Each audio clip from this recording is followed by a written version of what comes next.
দেখিয়ে দে একবার, ক্যাপটা দেখিয়ে দে।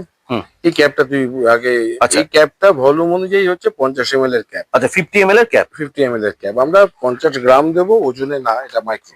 আচ্ছা, জিপসাম দেবো আগে। ফার্স্টে আমরা 100 গ্রাম জিপসাম দেবো। 100 গ্রাম জিপসাম দেবো।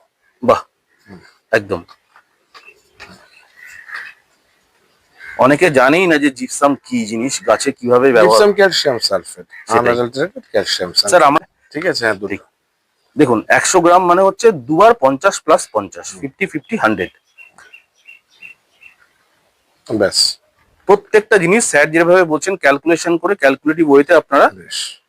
এবারে আমরা দেবো হচ্ছে 200 বোন মিল। 200 বোন মিল। আমি স্টিমড বোন মিল ব্যবহার করি। আচ্ছা, কেউ কেউ অনেকে কি করেন, স্টিমড বোন মিল 3/4 ভাগ, আর পরিষ্কার যদি বোন মিল থাকে 1/4 ভাগ ব্যবহার করেন, তাতে 200 বললাম 4 ভাগ। দেখুন এটা একদম স্টিম, যেটা ডাস্ট ফর্মে পাউডার ফর্মে পাওয়া যায় বোন মিলটা। দেখুন একটু দেখিয়ে দিচ্ছি বলে দেখে, এই যে স্টিম একদম, যেটা পাউডার ফর্মে।